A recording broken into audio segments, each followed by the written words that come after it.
key to life.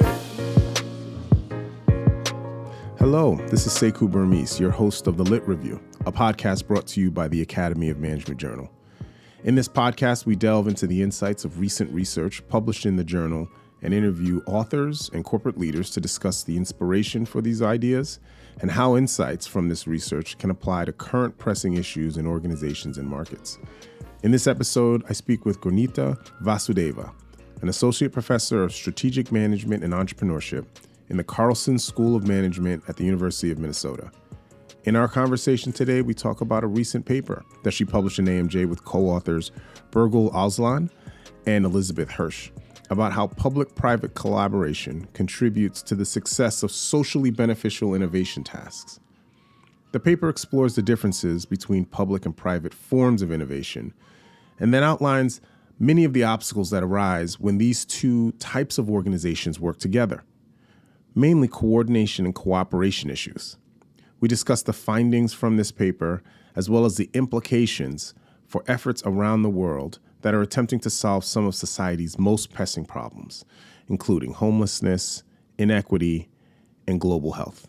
I hope that you enjoy this episode of The Lit Review and my discussion with Gurneeta Vasudeva. My guest today on the Lit Review podcast is Gurneeta Vasudeva, an associate professor of strategic management and entrepreneurship in the Carlson School of Management at the University of Minnesota. Her research is primarily concerned with how firms create value through their collaboration and innovation strategies. And she studies this in global contexts around emerging technologies, as well as societal grand challenges. Her award-winning research has been published in just about all of our top journals. She's very accomplished. And she also served as an associate editor at AMJ in the group right before me. So in many ways, I am standing on her shoulders as an associate editor at AMJ. Hello, Gurneeta, and welcome to the Lit Review podcast. Thank you so much, Sekou. It's really great to be on your show, and you have a great voice. I think you're just perfect for this.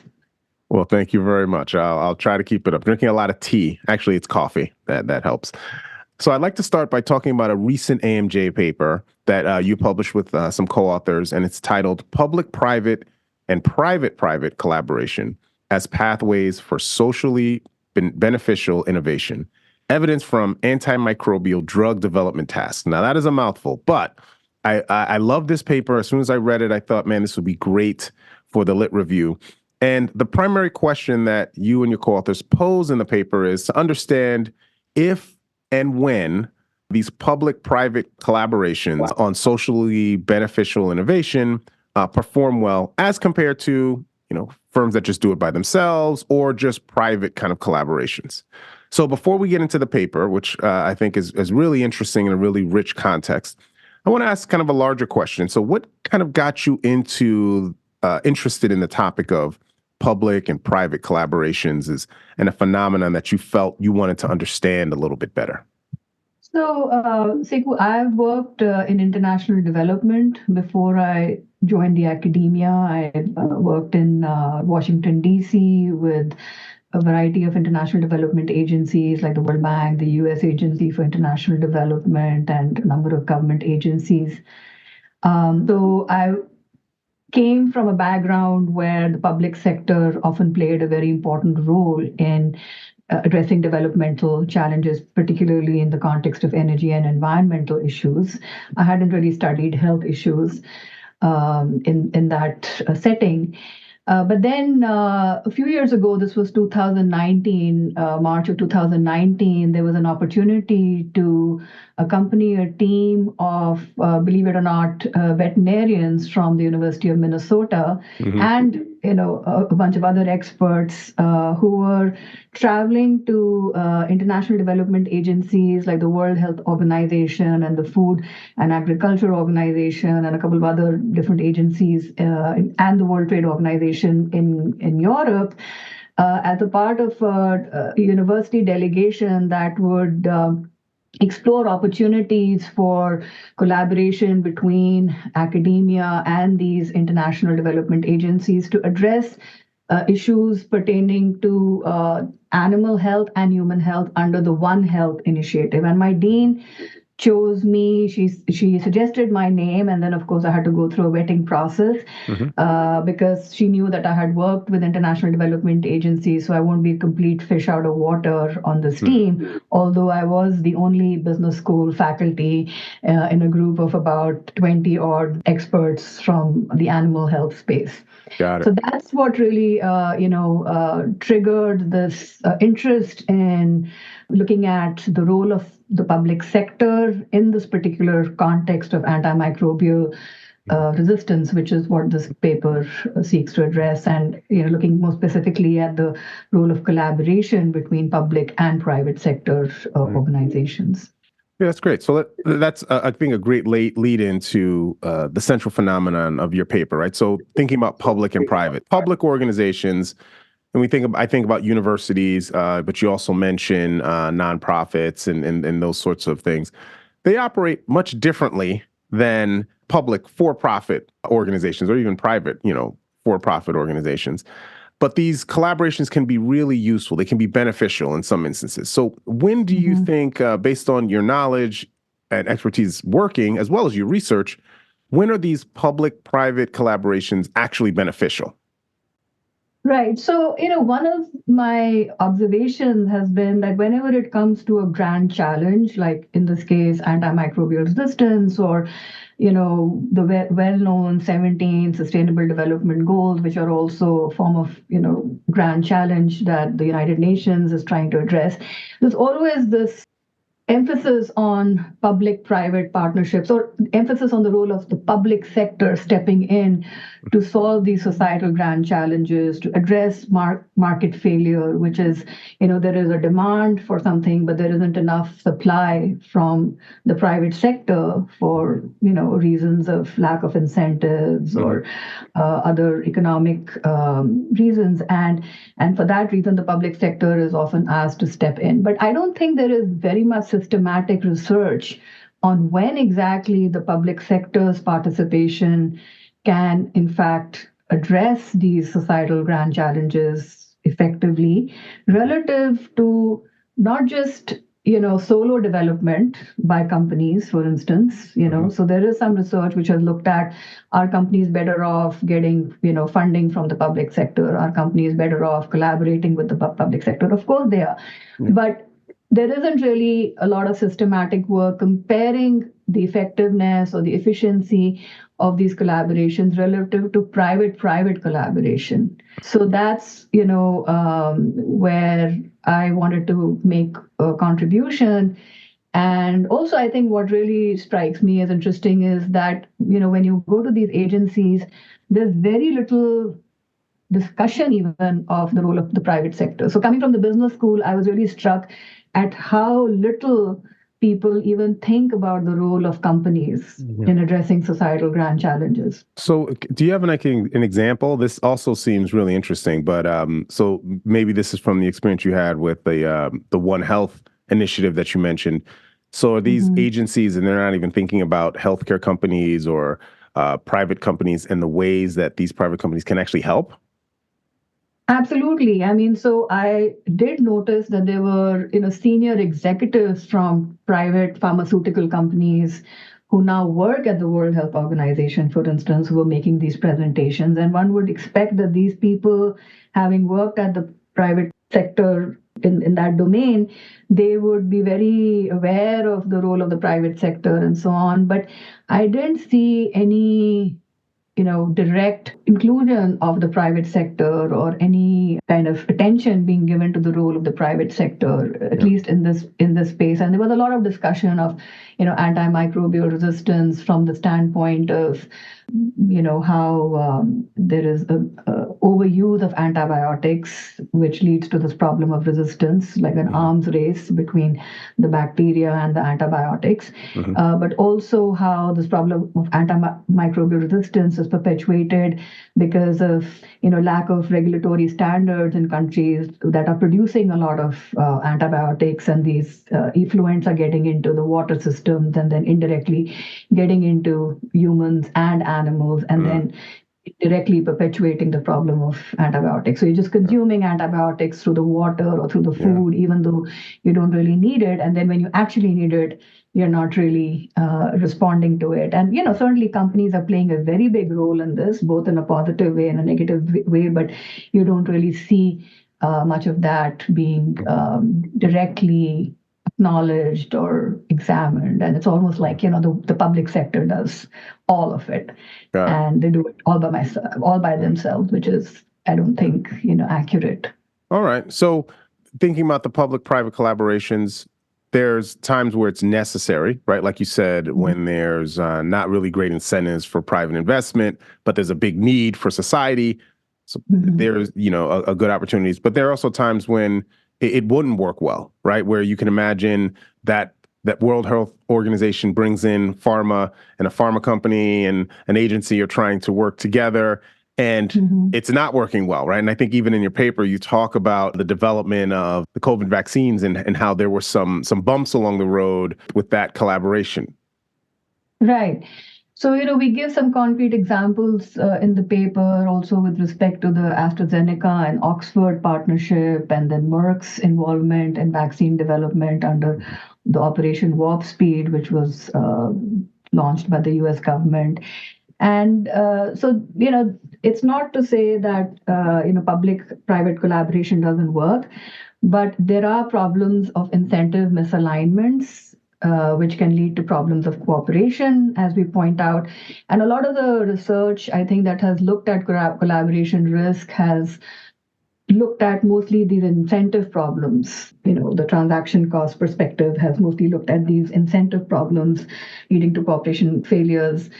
But what we also bring into the study is problems of coordination, which is what generally organization theorists have looked at. And, our study cites some of those, very crucial papers for our study that have, distinguished between cooperation and coordination problems. And I think it's important to bring those together. And so what we are finding is that both problems of cooperation and coordination can become more tenuous in public-private collaboration because, like I said earlier, the problems of incentive misalignments.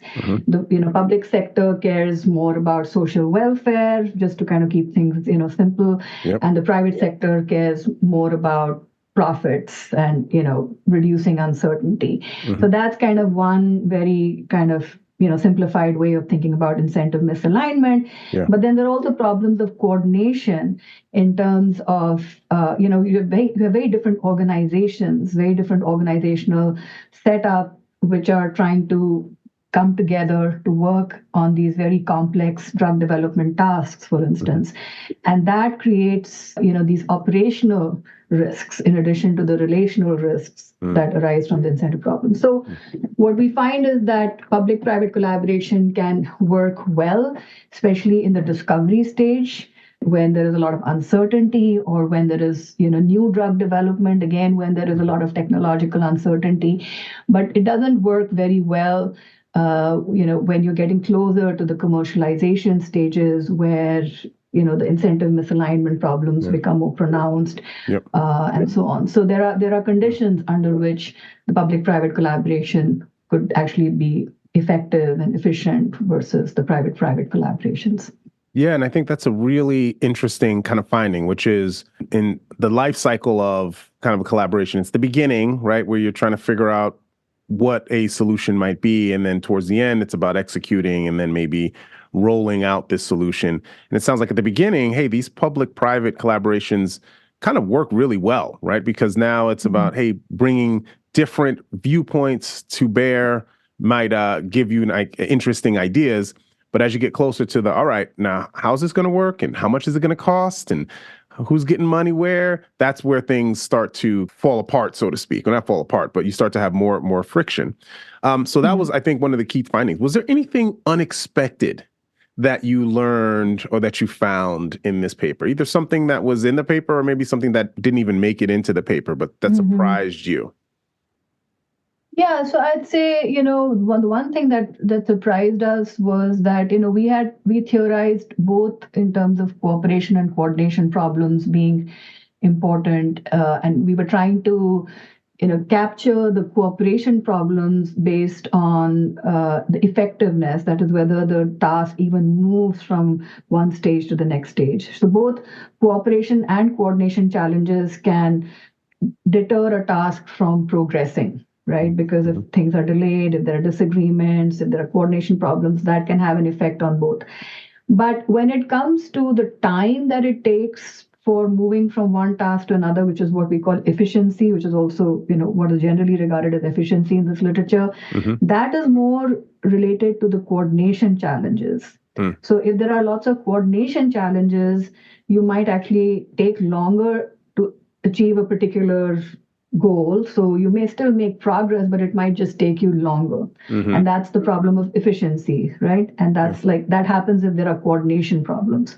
So what we found was that, in fact, you're seeing quite a bit of significant difference when it comes to effectiveness between public-private and private-private, but you're not really seeing a lot of significant difference when it comes to the efficiency of public-private and private-private in terms of the time that it takes, except for in the clinical stages.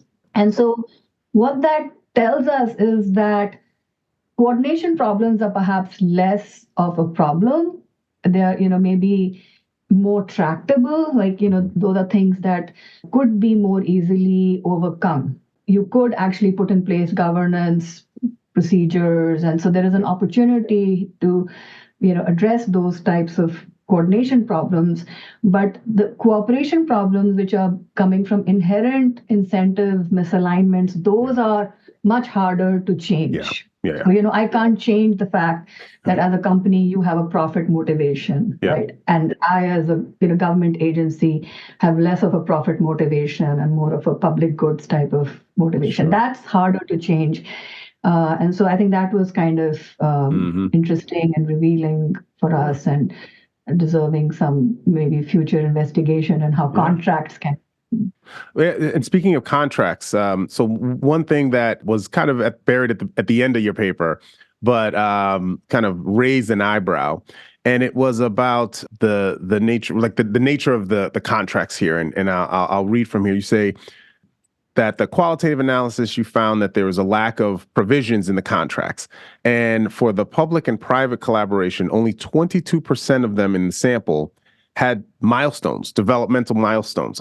Hey, here's where we're going to go at this point, compared to over 70% of the private collaborations, right? And you think, all right, we're doing this really important stuff, and yet there seems to be a lack of specificity in these contracts. So is this a contracting story, right? Is a lot of what you're saying is like, hey, the contracts to govern, governmental agencies and private companies we have to get better at that. And if we can get better at that, man, we can really tackle some of these gnarly grand challenges.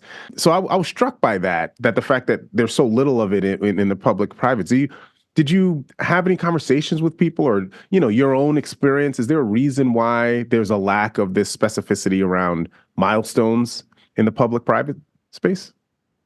Right. So, the reason we dove into contracts and that kind of came a little bit later in the paper is because the reviewers were asking us to provide them with more and more evidence on these differences in cooperation and coordination problems. And so we were just wondering. Reviewers always do that. They always want more. Yeah. Reviewers always want more. In a way, I'm thankful. I'm thankful to the reviewers because they really kind of pushed us into investigating this knowledge base. It opened up this opportunity, this world of contracts, which we had not even really thought about initially.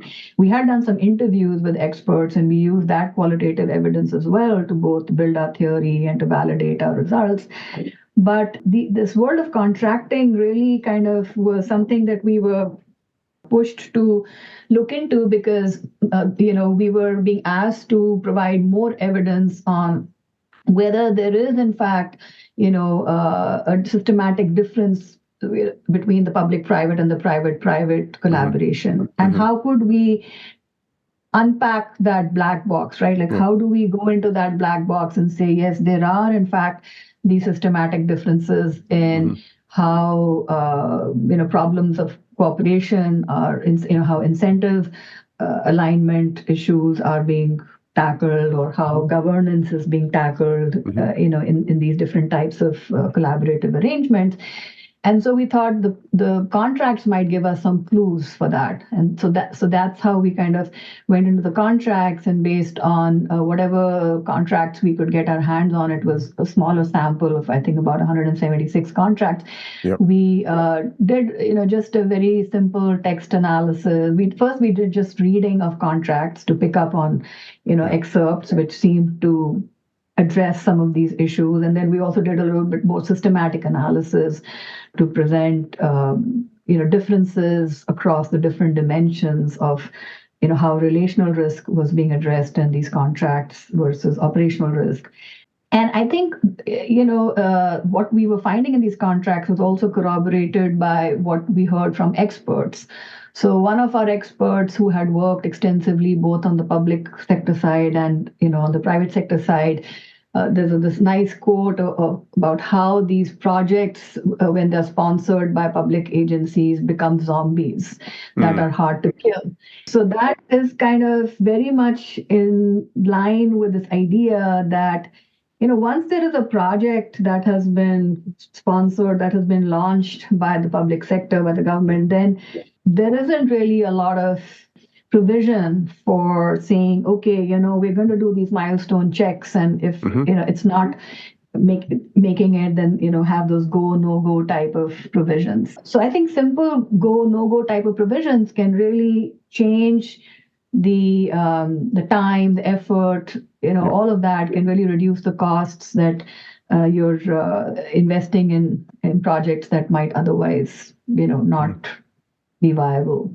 Yeah, I mean, to me, it sounds like there's a big opportunity to improve the performance of these kind of collaborations with an eye towards these, very simple kind of improvements to contracts, right? So adding them in, maybe adding in when are we going to stop doing this? When do we kill this zombie? Might be also kind of useful and fruitful, so that a new collaboration maybe can take its place, right?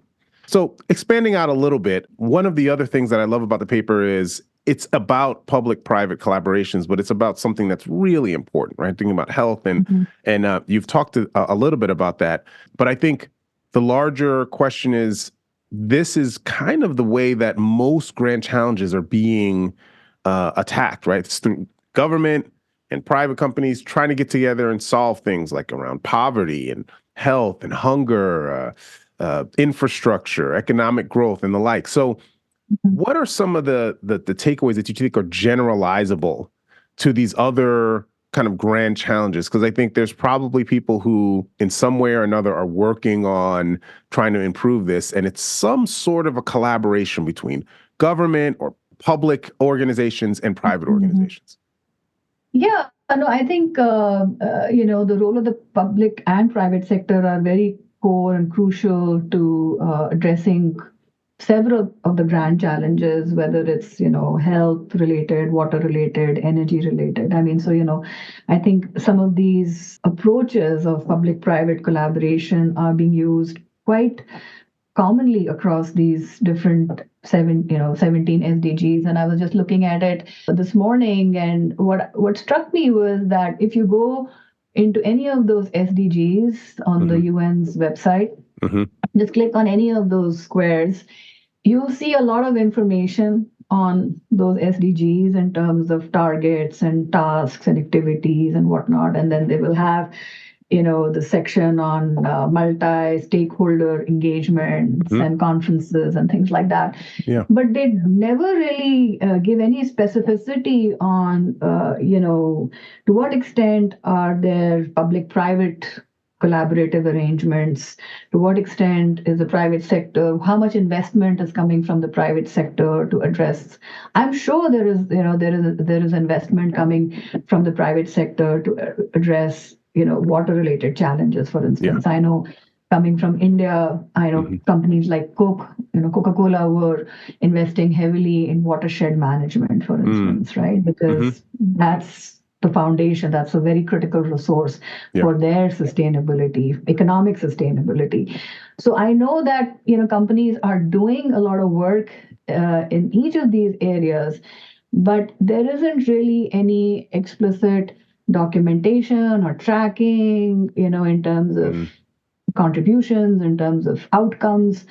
So I would really hope that organizations like the United Nations, who have access to the data, who have the influence, can start doing better documentation, and I think that will lead to more potential studies that can look at what we're looking at in the context of the healthcare sector, maybe expand it to other sectors like water or energy and others, and see to what extent these findings are replicable, or to what extent there are boundary conditions. And I think that would be very interesting to look at.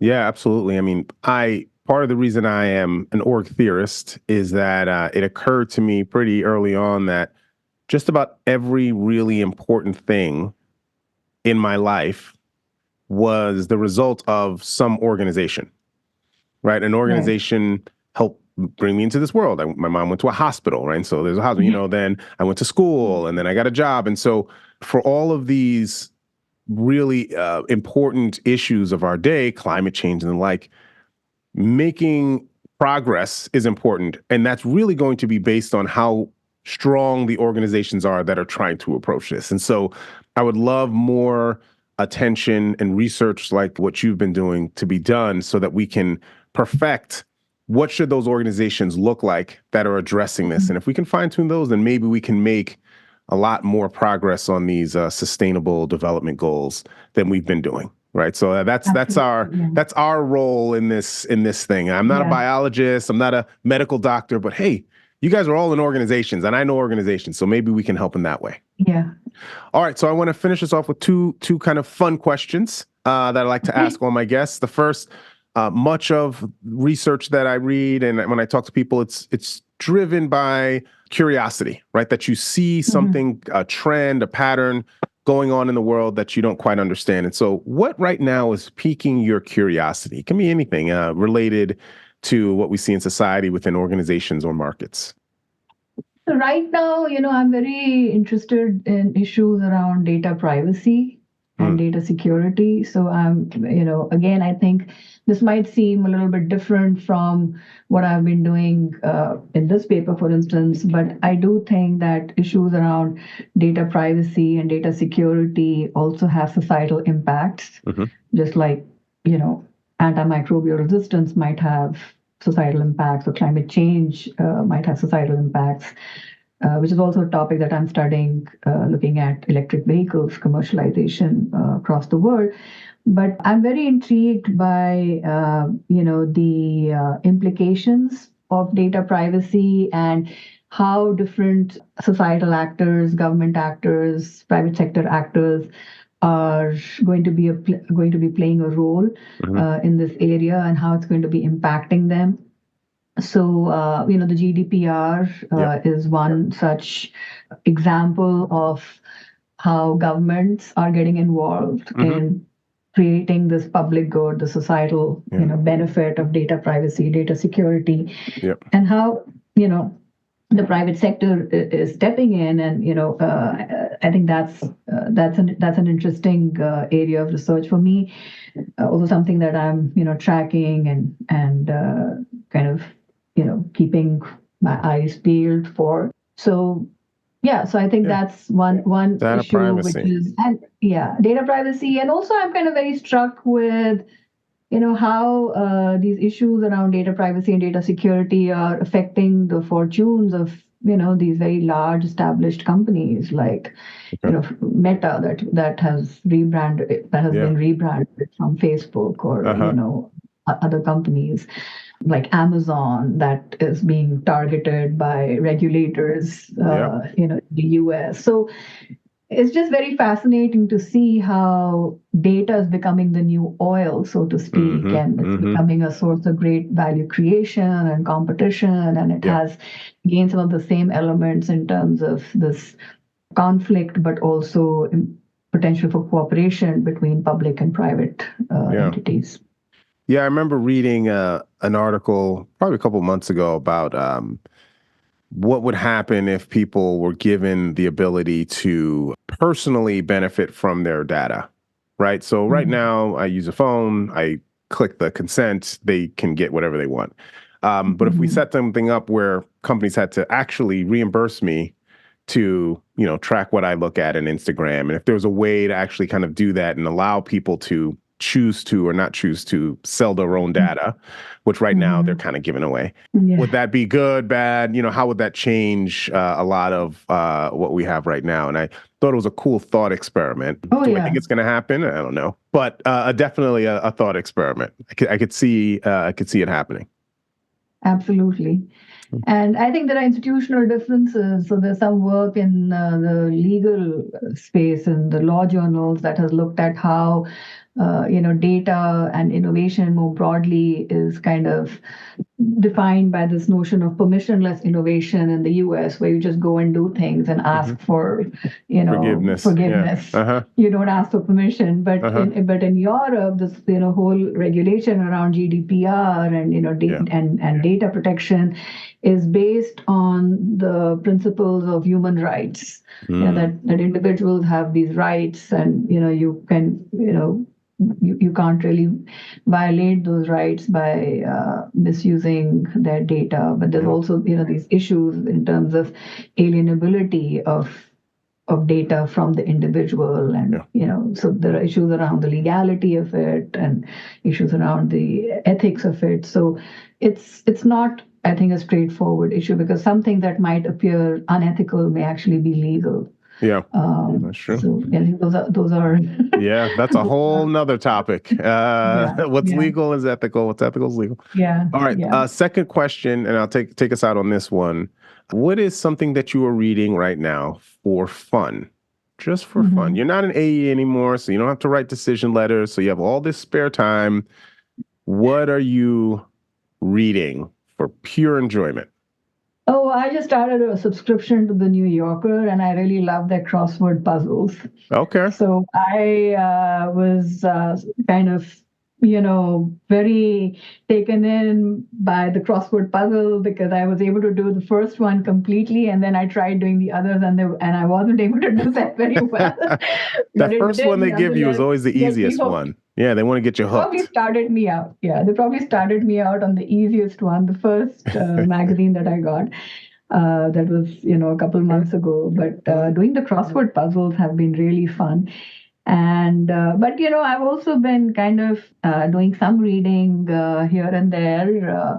I teach innovation classes, so I try to kind of keep up with my knowledge around innovation topics. So one of the books that I've been enjoying reading, haven't completed it, is Walter Isaacson's biography of Jennifer Doudna's work, related to the RNA technology and CRISPR and, all of that, which has kind of been also very related to the COVID vaccine development. This is we're way off base. I said for fun. That sounds like I'm reading to prep for class. What are you reading for fun? Yeah. Are you reading articles in the New Yorker?